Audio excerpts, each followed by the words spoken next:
Assalamualaikum warahmatullahi wabarakatuh. Saya Dini Saputra Lestari dengan NIM 2307111533. Pada kesempatan ini saya akan membawakan presentasi dengan judul Manajemen Resiko Teknologi Informasi. Di era transformasi digital yang berlangsung sangat cepat ini, hampir tidak ada satupun aspek kehidupan organisasi dari kampus, rumah sakit, perbankan hingga pemerintah yang tidak bergantung pada sistem teknologi informasi. Data mahasiswa, transaksi keuangan, dan rekam medis hingga kebijakan negara semuanya kini bersandar pada infrastruktur digital. Namun berbanding lurus dengan ketergantungan tersebut, risiko yang mengancam sistem digital juga semakin kompleks dan berbahaya. Dalam presentasi ini, saya akan mengajak untuk mengetahui apa itu risiko teknologi informasi, mengapa ia krusial dan bagaimana proses pengelolaannya, lalu standar internasional yang digunakan hingga studi kasus dan implementasi nyata.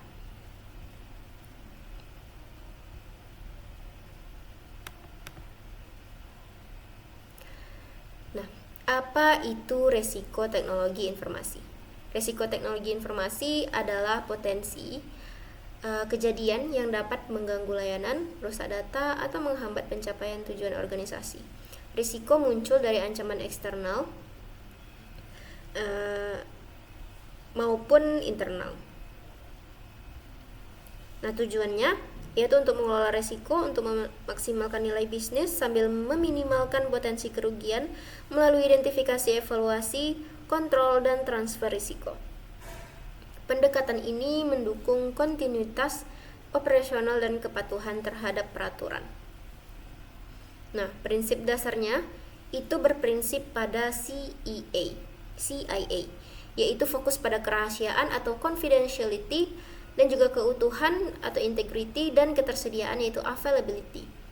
Data pilar yang dijadikan tolak ukur dalam penilaian risiko keamanan informasi. Nah, mengapa manajemen resiko TI krusial? Resiko nyata dan dampak operasional yang terjadi yaitu gangguan sistem dapat menghentikan layanan penting akademik, transaksi layanan pelanggan, menyebabkan kerugian finansial dan reputasi.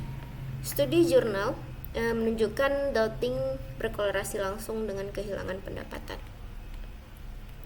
Nah, kesiapan organisasi.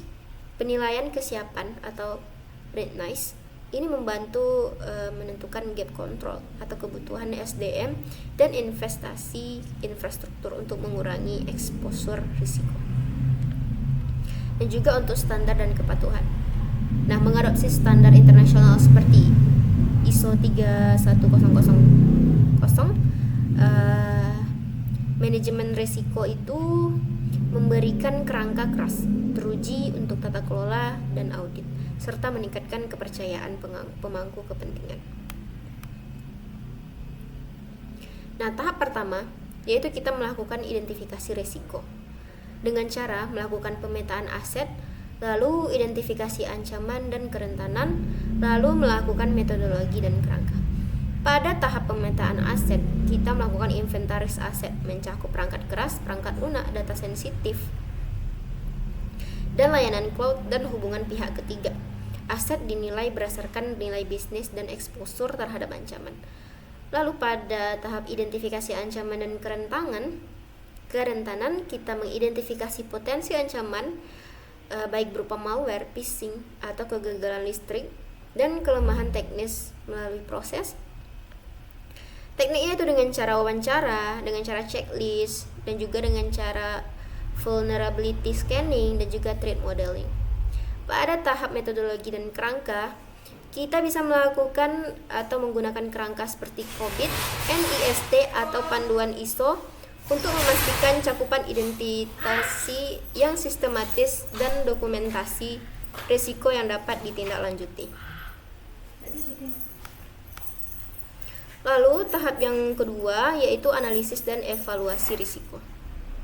Nah, pada tahapan ini kita dapat melakukan 3 tahap, yaitu melakukan analisis kuantitatif dan kualitatif, melakukan business impact analysis, dan penentuan prioritas. Pada tahap yang pertama, yaitu tahap analisis kuantitatif dan kualitatif, kita dapat menggunakan skala tinggi, sedang, rendah untuk probabilitas dan dampak. Analisis kualitatif menghitung estimasi biaya atau kerugian. Dan tahap yang kedua yaitu business impact analysis, yaitu kita dapat melakukan evaluasi dampak terhadap proses bisnis kritis, baik kritis waktu, lalu pemulihan yang dapat diterima, lalu melakukan titik pemulihan data, dan juga serta konsekuensi hukum dan reputasi. Lalu pada tahap penentuan prioritas, kita dapat membandingkan tingkat risiko terhadap kriteria organisasi, lalu kita melakukan prioritas risiko dan melebihi ambang batas untuk ditindaklanjuti segera. Nah, lalu tahap yang ketiga yaitu melakukan risk matrix atau peta resiko. Nah, risk matrix adalah alat visual yang memetakan kemungkinan kejadian terhadap dampaknya, memudahkan komunikasi kepada pimpinan dan pengambilan keputusan. Gunakan skala terukur dan definisikan kriteria setiap level. Contoh kuadran merah, lalu perbaikan segera, alokasikan anggaran darurat, lalu kuning itu adalah menandakan sedang, rencana mitigasi jangka menengah dan pemantauan, dan hijau itu menandakan rendah atau kontrol rutin dan review berkala. Lalu tahap yang keempat yaitu mitigasi risiko dengan cara pengendalian teknis, business continuity, dan disaster recovery. Lalu melakukan proses dan sistem sumber daya manusianya, lalu melakukan transfer dan asuransi. Nah, pada tahap pengendalian teknis kita dapat mengimplementasikan firewall, lalu enkripsi data, multi-factor authentication, lalu patch management dan segmentasi jaringan. Lalu pada tahap business continuity dan disaster recovery kita dapat melakukan rancangan disaster recovery dan business continuity plan yang mencakup RTO dan juga RPO, prosedur failover serta latihan berkala. Lalu pada proses dan SDM ini kebijakan akses dan pelatihan keamanan untuk staf, prosedur eskalasi insiden dan perjanjian layanan. Lalu pada tahap transfer dan asuransi, pertimbangkan transfer risiko melalui kontaks atau SLAS, lalu outsourcing terkendali serta polis asuransi cyber untuk menutupi kerugian finansial tertentu.